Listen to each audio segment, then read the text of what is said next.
Hey everyone, welcome to AMC Movie Talk for movie fans. I'm your host, Ashley Mova, and this is the daily show. We give you all of the latest news from the world of movies, plus some insight into what it all means.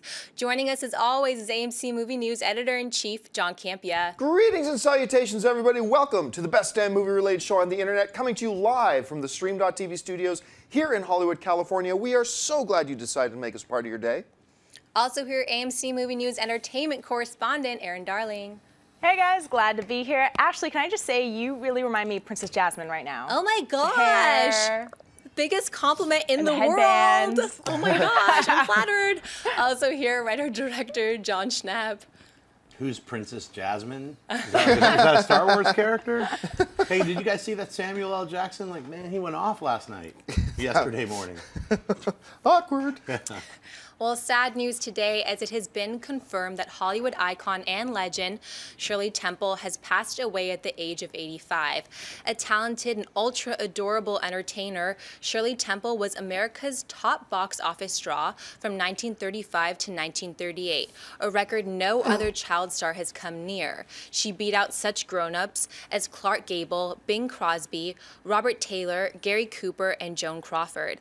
Temple retired from entertainment at the age of 21 and became active in politics and held several diplomatic posts, including ambassador to Czechoslovakia during the historic collapse of communism in 1989. Earlier, she was a member of the U.S. delegation to the United Nations General Assembly. In the 1970s, she was U.S. ambassador to Ghana and later U.S. Chief of Protocol. John, your thoughts on the passing of Shirley Temple? It's sad. It is a really sad day. Shirley Temple is, what a remarkable life.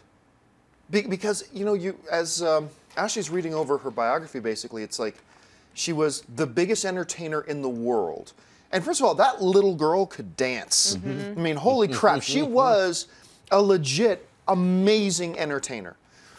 Even as an 8, 9, 10-year-old child, it was crazy.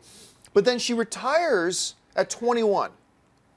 And she goes on to have a second remarkable life as a servant of America, like Ambassador to Ghana with the UN, Czechoslovakia, and she was kind of presiding over some major global political movements that happened during that time.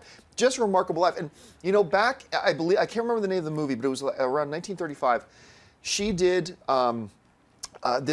she did a couple movies with Bojangles Robinson. And there's that one ultimate famous Shirley Temple dance scene as they're dancing up and down the stairs.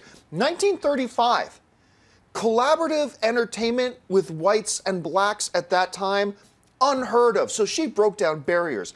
Biggest box office draw as a child, served her country, foreign delegates. I mean, what a remarkable life. It is a really sad day at her passing. We're really sorry to hear about that. I mean, your guys' experiences and your thoughts on the passing of Shirley Temple. It's definitely sad. I feel this one a lot because I grew up watching her movies, singing her songs, drinking her drinks. I was a big fan of Shirley Temple growing up, and I really admired her. And you're right, she has had an absolutely incredible career, and she'll definitely be missed. Yeah. Schnapp? Yeah, same. I really don't know what else to say other than I'm sad to hear her passing. But you know, she had a great long life and lived a great life. So. I remember. I think it was in 2006 she received the Screen Actor Guild Lifetime Achievement Award, and they asked her, "What's the key to receiving the Lifetime Achievement Award?" She goes, her advice was, "My advice to performers is become famous when you're a kid."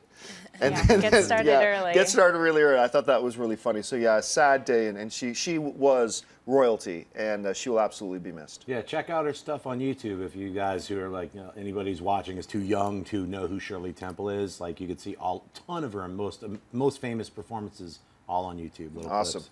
All right, what's next? The sequel to the third highest grossing film of all time has just officially begun shooting. It's being reported that the Avengers Age of Ultron has begun principal photography in Johannesburg and will continue there for the next 2 weeks before moving on to northern Italy, South Korea, and back in the US. Schnapp, should fans be excited by this news? Of course, that's awesome news! What do you mean, should fans? Nah, just be bored. It's shooting and the vision's in it. I almost got that Sideshow collectible statue that is featured there, and he's holding Ant-Man's head, just in case you didn't know that.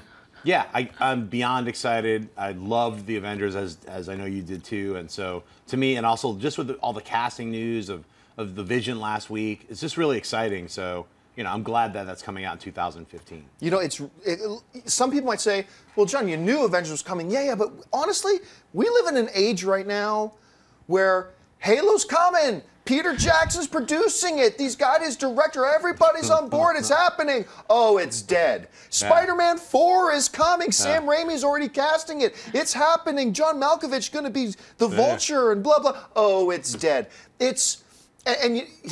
Batman versus Superman is coming in 2015. Oh, no, it's not. You know, we live in an age where no matter how guaranteed things seem, you never really know. And I still, to this day, I get this big sense of relief, and it becomes more real and more tangible to me when you actually hear they're actually in front of the camera now. They're actually shooting this thing. Yeah. And at that point for me, it moves from the theoretical, like, yeah, this idea they're going to do a second Avengers, now it's real. Sets are built. Yes! Paul Bettany's in some weird Vision costume that we don't know what it's going to look like, but he's in that right now, hopefully. Quicksilver not looking like an emo 70s DJ. Yes! Oh my right. gosh. I mean, so yeah, I'm really excited about this. I cannot wait to watch this anyway. Well, I mean, the internet has definitely been rumbling about some Black Panther rumors, especially because they're shooting in South Africa right now. And I don't know, what do you guys think about this? Is there any validity to that? Because from what I can tell, it's all just talk at this point. Well, Johannesburg, I mean, it's very cheap. It's a lot cheaper to shoot there. It's like, I think the dollar's 1 to 15 there. So, you know, I'm sure it's for cost effectiveness. Right. But they're also shooting from here. They're going to go and shoot in Italy, and I don't think Mario and Luigi are going to be in the Avengers. So just because they're shooting in that country, I don't think. But from what I understand, it's actually going to take place. The scenes that they're shooting are not Los Angeles scenes. Oh, no, They I are believe South that. Africa, Yeah. And they're Johannesburg. going to be shooting Korea, Italy, and I believe there's 1 or 2 other locations too. But I don't necessarily think that means they're going to use Black Panther. All right, what's next? Oh, We're going to buy or and sell. sell. I totally forgot. All right, folks, we reached that part of the show for buy and sell. Here's how this works. In front of her, Ashley's got a few other items in the world of movie news. She's going to run them down, and then Schnepp, Aaron, and I are simply going to say whether we buy it or sell it. So, Ashley, what do we got? CATFISH and 2-time Paranormal Activity franchise directors Henry Joost and Errol Schulman have been selected to direct the new film Nerve, based on the novel of the same name. Nerve is described like this. When V is picked to be a player in Nerve, an anonymous game of dares broadcast live online, she discovers that the game knows her. They tempt her with prizes taken from her This Is Me page and team her up with the perfect boy, sizzling hot Ian. At first, it's exhilarating. V and Ian's fans cheer them on to riskier dares with higher stakes. But the game takes a twisted turn. Suddenly, they're playing all or nothing, and the prize may be their lives. Aaron, buy or sell the sounds of Nerve? I'm a little bit hesitant about this one. I think I'm on the fence at this point. I loved CATFISH, big fan of the movie more than the TV show, and I love the fact that the writer and EP of American Horror Story is on board to write this one. But at the same time, I don't like the sound of Nerve. I don't like the synopsis. I'm not enjoying anything that I'm hearing right now. It kind of reminds me of Saw a little bit. I'm not loving the concept, so I'm not going to buy or sell. I'll just put this one on layaway till we find out who Sizzlin' Hot Ian is. Who's going to play Sizzlin' Hot Ian? I've got to sell this for now. To me, this sounds like a mixture of Running Man with the host. It's just it sounds like a mixture of that. But the main reason I'm going to sell it for now, and look, I'll give this movie its shot when it comes out. I will. But I hated CATFISH.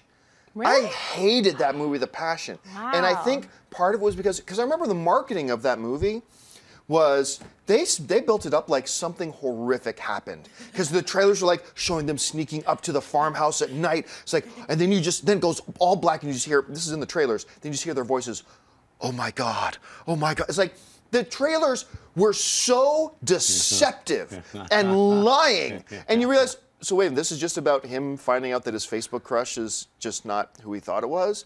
When the trailers made it out to be some kind of psychopathic, supernatural, whatever kind of thing, and I walked out of the theater angry. They got a lot of nerve. Yeah, and the funny thing is, I've met and talked to these guys, and I like them. I really do.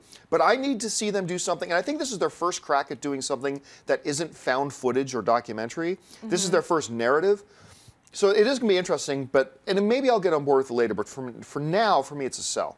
I'm gonna buy it because you know I like the premise of the book, and that's why I'm buying it. It sounds like they've had a couple of these kind of .com movies, like KillMe.com. I can't remember what it was called. KillMe.com. It bombed. It came out. and I actually saw part of it at a drive-in. So it was like, you know, they have the City of Industry drive-in. If you guys have never checked that out, it's pretty awesome. But it just sounds like it could be a fun, like, cat and mouse kind of using the internet the right way in a, you know, handheld type of a way. That seems like that's the way it's going to go. So I'm going to buy it. And I am going to play Smoking Hot Ian. Okay, what's next? Actors Jack Black and James Marsden have been cast to star in the upcoming comedy D-Train, based on a script by Mike White, the writer behind School of Rock and Nacho Libre, both of which also starred Black. Black stars as the chairman of a high school reunion committee, desperate to do whatever it takes to get his class's most popular student to attend an upcoming 20-year reunion. That student, Marsden's character, is now working in Los Angeles as an actor in commercials. John, buy or sell the sounds of D-Train? I'm going to hesitantly buy this. Jack Black to me is a little bit hit and miss. I thought Nacho Libre was a bad film. He's had a couple other stinkers, but at the same time, he was so great in High Fidelity. He was so great in Tropic Thunder. So when he's on, he's really entertaining. Yeah. And I always like James Marsden. Whatever he's in, even when he's in crappy movies, I think he's exceptional. So a team up of the two, it sounds like a standard, formulaic, run-of-the-mill Hollywood comedy, but still with these two personalities, it could work. So for now, I'm going to give it a buy. Schnepp. I'm going to say I'm going to buy it as well, but because of Mike White. He wrote School of Rock. Anything he writes, I mean, Mike White is great. So he did that series with Laura Dern, Enlightened, I think it was, which was great. So, you know, I almost sold it just because of those pictures. Whoever picked those, I was like, what? Cyclops and Kung Fu Panda? But it sounds like it could actually be a lot of fun. And even reading the synopsis, I was trying to figure out, like, how are they going to play it? But I think if they play it really realistic and, like, Jack Black is desperate, and just Mike White just reading that he wrote it, then I imagined, oh, it's going to play good, so that's why I'm buying it. Aaron? I'm going to buy it, too, for actually the same reasons that Schnepp just listed, because I'm a huge fan of Mike White. I think he's so talented as a writer and as an actor, and I would love him to write himself into this. Let's see more Mike White happening. And I also believe in Jack Black. He always cracks me up, and I love him in School of Rock. So I can't wait to see this. I think the casting is spot on. James Marsden looks like the cool guy at high school who doesn't want to come back for the reunion. Perfect.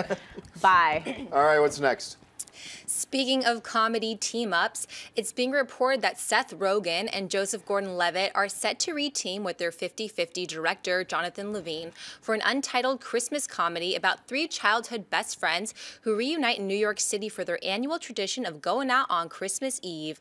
Gordon-Levitt and Rogen will play two of the best friends, with the third lead role still to be cast. Schnepp, buy or sell the sounds of this new Christmas comedy? Well, I'm going to hesitantly buy it. I mean, it's kind of a reteam, but if it doesn't have the core writer, which is the whole reason, I think his name was Will Reiser, I'm pretty sure. He was the guy who actually had cancer, who was friends with Seth Rogen. That's why they made the movie. That's ultimately, if they don't have him, it's not like an official reteam. It's just like, let's get the other guys. So, I wouldn't really call it a reteam, but everyone in it is super talented. 50-50 was okay to me. I didn't love it, and I definitely didn't hate it. I thought it was just okay. So, but these guys are such talented actors and comedians that I'll go see whatever they're going to make. So, Aaron? I'm going to buy this one just because the premise is so relatable. I mean, you guys go home and you're seeing people for the holidays, and you have to do that obligatory friends meetup thing, Christmas Eve, and everyone gets drunk. Sounds like something that I would definitely have fun watching. So I'll buy it. You wake up with regrets and awkward moments. I'm going to buy this one. I'm with you actually on 50-50. I thought it was a movie that was a great. Conceptually, it was great. I just didn't think it executed perfectly in a lot of ways, but I enjoyed it. I just didn't love it as much as a lot of people did. But I love Joseph Gordon-Levitt. I am unabashedly a huge Seth Rogen fan. I even found Green Hornet tolerable. I mean, so that puts me in the minority. You're in the minority the there. big minority, which is fine. And please, stressing the word tolerable. But of course, the big question here, and like I said, I'm going to buy this, but the big question becomes, who out of the grab bag is going to be the third friend? Because we know it's either going to be James Franco, or Craig Robinson, or Jonah Hill, or I don't know, Michael Cera maybe. Aziz Ansari, Michael Cera. It's going to be one of that grab bag. It'd be neat to see if they went completely out left field. Miles Teller. And Miles Teller could be one that throw in there. Get a woman, Linda Cardinelli. Liam Neeson. Make Liam Neeson that, and suddenly I'm interested. I'm right back on board. All right, folks, listen, before we get into Mailbag, and listen, I want to let you know, too, that if you've got questions, you're watching us live, we do this show Monday through Friday, every day at 11 a.m. Pacific Standard Time. And if you're one of the people watching us live and you'd like to get a question in live, tweet to us at AMC Movie Talk. So send a tweet to us. You see it right below me here. Send a tweet with your question to AMC Movie News. Send your tweet to at AMC Movie News, and Ashley will go through those, and she'll pick some out to ask a little bit later in the show. But before we get into Mailbag, I want to remind you to, like, tonight at 10 p.m., Robocop opens in AMC theaters everywhere. You can get your tickets right now by going to www.amctheaters.com.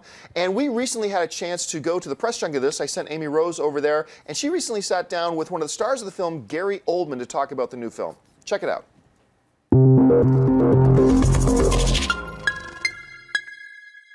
So some of my favorite scenes in the film were you with Michael Keaton. You guys had such witty banter. Do you think you kind of bonded a bit more since you've both spent some time in Gotham? Oh, well, we certainly had our Gotham, our history of Gotham.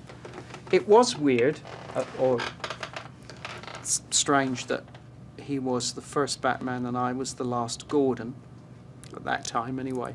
I don't know now with the new Affleck movie whether there's, I guess there's going to be a Commissioner Gordon.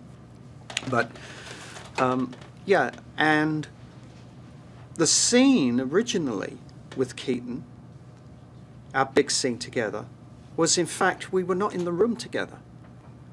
And that was, he was in his office and I was in China, and it was a Skype. And I was in that day to shoot Michael's side, and I was going to read the lines off. And we rehearsed together in the room, and Jose just said, "You guys are fantastic together. How did we get you in the room?" He said, "Forget the Skype. Forget it. We've got to somehow get you in the room together. How do we do it?" And we came up with the line, "Now get your ass back on a plane and go back to China." So I just flew in for the meeting. He flew me in from China. Perfect. And that's how we actually managed to get in the room together. Love it. So it was one of those things. You know, in the moment on location. Mm-hmm. So the original film was obviously in the 80s, where the concept of half human, half robot and automated warfare seems so far-fetched, but now we're not that far from that. So do you think that enabled this film to feel more grounded? Yeah, I certainly think that it felt, when I read it, where the first one was very much science fiction, I read this and I thought, oh, this is very current. It's you know, drones, for instance, are here. Robots in battle, I'm sure, are less than 10 years away. So it gives it an immediacy. Absolutely. And something, and a world that the audience can connect to, rather than it be this sort of thing that's way, way, way off in the future. You know. Yeah, I hope people connect with it. Well, thank you so much. Absolute pleasure speaking with you, and we Thank can't wait you. to. You can get your tickets for Robocop right now by heading over to www.amctheaters.com for your theater, showtime, and movie ticket information. All right, folks, it's that time of the show for Mailbag. Listen, if you've got a topic or a question you'd like us to bring up on the show, you can email us anytime at amcmovietalk@gmail.com. Now, every day we take a couple questions out of the mailbag. Ashley's got a few of them picked out, so Ashley, what do we got? Joshua Rowland writes, "Hey, sons and daughters of AMC from Puerto Rico. I love your show. I was wondering, do you guys watch documentaries? If you do, which was your favorite last year?" I really liked a couple of them. One was Let the Fire Burn, which was a really good one. But the one that was the most fascinating was 20 Feet from Stardom. And for those who haven't seen 20 Feet from Stardom, it's about backup singers, basically. And it follows a number of these backup singers who basically help the building of rock and roll. I mean, it's really, really amazing. Oh, wow. It's a great documentary. If you haven't checked it out, check it out. It's called 20 Feet from Stardom. What about you guys? Any documentaries that you saw last year that stood out to you? I'm a huge documentary nerd. It's one of my favorite things ever. I probably watch 3 to 4 of them every single week. But my favorite last year was Blackfish. And then I consume a lot of content that didn't come out in necessarily 2013, but I loved Tabloid, Knives Over Forks I've been watching. I've been watching so much different stuff these days. It's insane. I need to think about this a little bit more, but I love documentary films.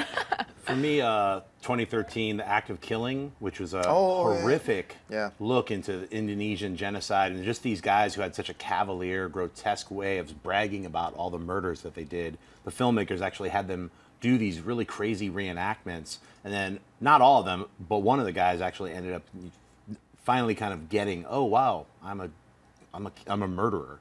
Another one was Sarah Polly's Stories We Tell, where she kind of like went into the history of her family and like uncovered some really crazy secrets. And just the way that she made this documentary was so unconventional and emotionally moving. And I was on my like the edge of my seat, so to speak, through the whole documentary, which is normally not how documentaries roll. And then the most recent one I just saw, it's on Netflix right now. It's Cutie and the Boxer. It's these two really old Japanese artists, husband and wife, who've been making crazy, weird art for, you know, the last 50 years. They're definitely dysfunctional and weird, and it's a really fun documentary, like a little look into a true artist lifestyle. So, you know, it's funny, still one of my favorite documentaries of the last 10 years, because quite often documentary filmmaking takes subjects that are really important and bring them to our attention and put them in front of our face. One of my favorite documentaries of the last 10 years is the one that is absolutely, in every way, not important at all. It is a completely useless topic, but is one of the most compelling and engaging documentaries I've ever seen. It's called The King of Kong. Oh, yes. Or A Fistful of Quarters. King of Kong, A Fistful of Quarters. Of course. It's about these two guys battling it out to hold the world record for highest score in Donkey Kong. Nothing could be less important. But it's told in such a way that it's compelling, it's engaging. I think it was directed by the same guy who went on to direct Horrible Bosses. I'm not really sure, but I think that might have been the same guy. But it's remarkable. I'll look up the fact about who directed it. And what was the kind of the bad guy who was like, I'm the winner of Donkey Kong, Billy something. Yeah, he's got the beard, like the ultimate American douchebag. Yeah, got my own hot sauce. Yeah. Oh my gosh, it's so good. Yeah, if you guys haven't seen it, I haven't seen that Best one. Worst Movie is you another one. You haven't seen King of Kong? No, I haven't. Oh my God, you got to watch King of Kong. Yeah. You won't be able to turn your eyes away from the screen. It's like it's so ridiculously engaging and good. But I was gonna say double feature that with Best Worst Movie, which is all about the making of Troll 2, and then the phenomenon of what Troll 2 became. That's another really fun one. So. All right, what else do we got? Ernesto writes, I understand that we are not going to see Spider-Man in an Avengers movie because of the Sony studio right to the property and franchise. However, is it possible to see an actor cameo in a movie like The Avengers? For example, what if we saw like Robert Downey Jr. walking past by a kid, taking his photograph in the movie, and the kid turns around and it's actually Andrew Garfield with a camera. He says nothing and the scene ends. Is that possible for us to see that on the big screen? Bring on the filthy. Yeah, it's absolutely possible. As a matter of fact, if I'm not mistaken, I believe in the first Sam Raimi Spider-Man, I believe they were kind of trying to get a little Hugh Jackman cameo in the and they eventually fell apart. They couldn't get it to work. Now you weren't going to see Hugh Jackman, I'm Wolverine, and then jump off the screen. It was going to be like just something in the background, whatever. And they were trying to do it. There's nothing wrong. Look, where the studios, where the thorny bushes come into play here about crossing these studios is studios have to be and are and should be very, very protective of their property and how they're portrayed on screen, and you know, they don't want to cause confusion for the audience, whatever. But little things like if Hugh Jackman walks along the back wearing a toy Wolverine mask in the back of Spider-Man, that doesn't affect the studio at all. They can easily get permission for that, and I really doubt Fox would have a problem with it. Yeah, that sounds like fun, go ahead and do that. But they'll draw the line in having them then say a line, or they'll draw the line in actually saying, that's Wolverine. I mean, you can't do that, but these a little something like cute wink of the eye, hey look, there's, I don't know, there's Chris Hemsworth standing in the background reading a newspaper while Batman is doing something in the front. There's really nothing that's harmful about that, and I don't think the studios, it's like much like the same way that Disney was able to get rights to a whole bunch of different characters to just have little cameo pop-ups in Wreck-It Ralph. Or Lego. Or Lego. I mean, A it's million not a people. problem. It's not an issue. They let it go and let it happen. Nothing wrong with that. How do you guys see it? I think it is possible, but I feel like that's really generous of Andrew Garfield's time to just, oh yeah, I'll turn around just for 1 second and thanks guys. That's Ernesto's strange vision. Right. Like that just seems Nothing wrong awkward. with it too, but I mean, Right. it's Any possible. That can actor. work. Yeah. Yeah, it's possible. Yeah, I would rather he just turns around and then he rips his face off. I'm chameleon. Like tentacles come out, it becomes a weird supervillain battle. All right, folks, listen, we got a few minutes left, so we're going to take some of your live questions. Once again, if you got a question you want to ask live, tweet it to @AMC Movie News. Ashley's keeping an eye on the board right now, so let's take some time and take some live questions. What do we got, Ashley? John Krauser writes, why do you think we only get a handful of good horror movies every year and a lot of really bad ones? Okay, I'll answer it, and I probably won't be popular to say, but horror is a great genre when you haven't got a lot of money and you don't have a lot of experience. Horror is a great genre to cut your teeth. And because you can make them inexpensive, and there's a small but rabid, loyal horror community out there. So when you have an environment like that, you're gonna get a lot of crap, like you will in any genre. And you're gonna have the odd one that's really, really good. And that may be a drawback, but that's also one of the beautiful things about the horror genre at the same time, and why it's really special when you find those really, really good ones. So that's how I kind of see it. Schnepp, what about you? Well, I mean, having worked on a horror film, the ABCs of Death, and like all these different filmmakers are part of that, and you see like how, oh, well, just in just that kind of genre, there's like just your straight up low budget ones, your medium budget ones, and there's not really any big budget horror movies that are made. The Conjuring is probably the biggest budget horror film. That was 18 million. But when you have a really good horror movie like The Conjuring, that goes on to make 100 million. So studios love horror movies because the markup is so big. If you get a hit, you can like release 10 duds, get that one hit, you get all that money back for the duds, and then double it up. So it's to finance the next batch of duds. It's like if you were like in Vegas, you'd be like, always bet on horror. That's what I always bet on horror, because that's why are there so many crappy films? Well, once again, people are willing to take that risk. It's cost a lot less money, so it's a lot less risk, so you can make a lot more of them. So cream rises to the top in horror. Aaron?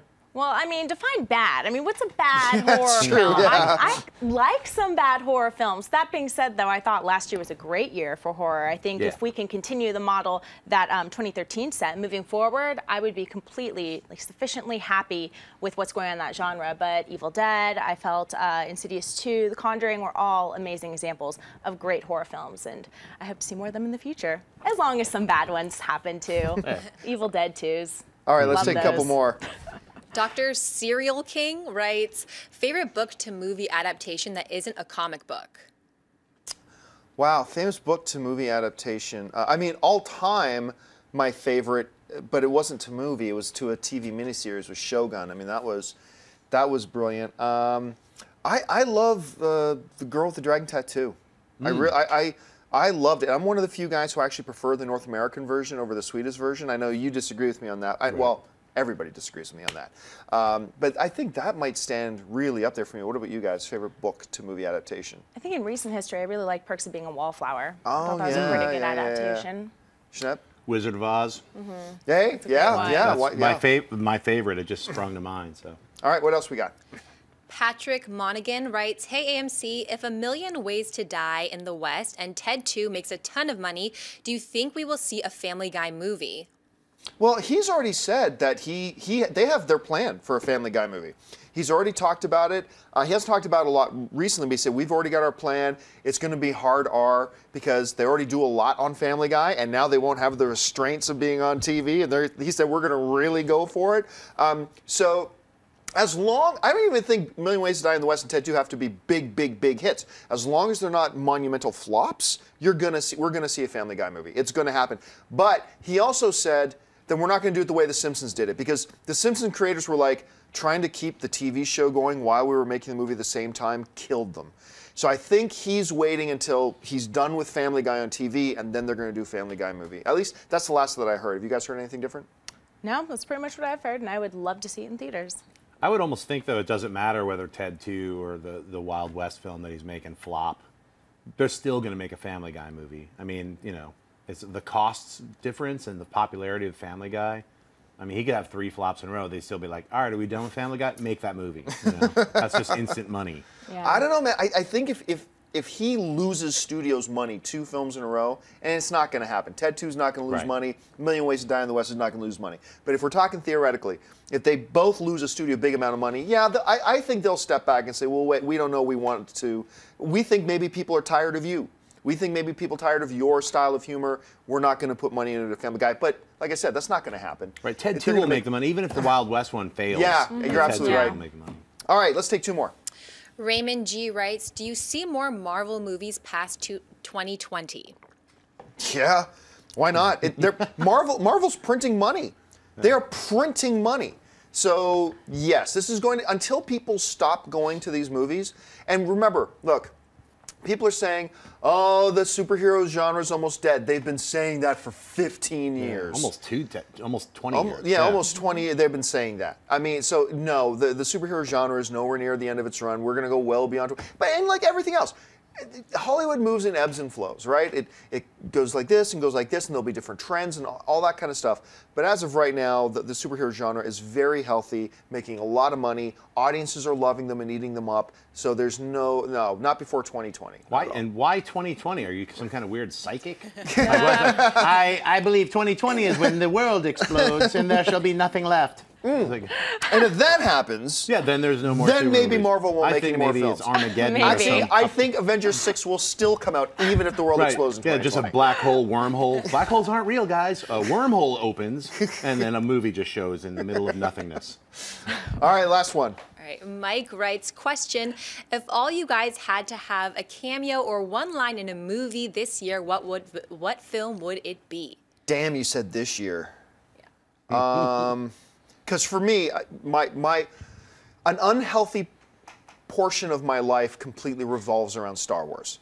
Everything about my life is about Star Wars. Unhealthy? So, what are you talking about unhealthy? That makes me attractive to members of the opposite sex. But this year, because obviously I would say Star Wars. I want to walk on, talk on, roll on Star Wars. But I actually had lunch with the Disney publicists 2 weeks ago, and we were there to meet about something else. But I spent the first 5 minutes of lunch. So Star Wars, guys, Star Wars. Let's talk about Star Wars and me. Anyway, but this year, probably if I got to pick and choose, I'd take a walk on an X-Men. I would love to have a walk on an X-Men. Like the first 2 X-Men films are a couple of my favorite comic book movies of all time. So I'd take a walk on an X-Men. What about you guys? Me too. I want to be Emma Frost. So let's just get January Jones out there, and I already have the outfit and the hair, so we're good to go. We're good to go. I say Avengers 3, I want to be somebody getting blown up by Thanos, or a Spider-Man 3, somebody who's just like, the Sinister Six, and then No, we're talking movies come out this year. Oh, right. 2014. What about 2020? I'm in the wormhole and it's my face. Avengers! And Spider-Man 2. Spider-Man 2 comes out. Spider-Man 2 comes out, This year, Spider-Man 2. I'll just go with Spider-Man 2, getting crushed by the Rhino. Oh, that'd be fun. Have Paul Giamatti. Just be a random civilian on the Yeah. street and have Paul Giamatti step on you. By the way, there are so many amazing cameos in the Sam Raimi Spider-Man 2. If you guys haven't watched that recently, Hal Sparks has one, Joel McHale has one, of course, Bruce Campbell. There are so many winners. You just watch that movie and you're like, bam, bam, bam. Yep. You could be that guy. Man, I would like to just be in the background with 400 other people. Just be like, that was me. So. All right, folks, we've run out of time. Thanks so much for joining us today. Listen, don't forget, lots of great movies playing in AMC theaters right now. Head on over to www.amctheaters.com for your theater, showtime, and movie ticket information. Also, don't forget, if you want to listen to an audio-only version of this episode, look in the description of this video, and you'll find links to our Stitcher Radio and our iTunes. And don't forget, if you haven't done so already, click on that subscribe button. Give us a thumbs up on the video. That's a great way to help us out. I want to thank those sitting at the table with me. First of all, Miss Erin Darling. Erin, where can people find you online? Twitter, Erin A. Darling, Facebook, Erin Darling fan page, and YouTube, Erin Ashley D. Thanks for tuning in, guys. The one and the only Mr. John Schnepp. Schnepp, where can people find you online? I'm at Twitter, at Instagram, just at John Schnepp, and watch me and Campia go at it on the Versus, which is going to pop up later Tonight, today. yeah. Jesse Eisenberg, what's going on? I'm going to talk about that in a second. And of course, the lovely Miss Ashley Mova. Ashley, where can people find you online? You guys can find me on Twitter at Princess Jasmine. No, I'm kidding. At Ashley Mova. Have a great day, guys. And before I get to me, for those of you, I know I had to put it on Twitter because I forgot to announce it on Friday, but last week's battle about who plays the better Spider-Man, the winner of that battle was John Schnepp. I think he won like 63% to 47%, or 37%, I should say. And the new episode of Versus airs tonight on our AMC channel. It is John Schnepp going head-to-head with me as we debate the issue. Was Jesse Eisenberg the right choice to play Lex Luthor? Schnepp argues for the yes, I argue for the no.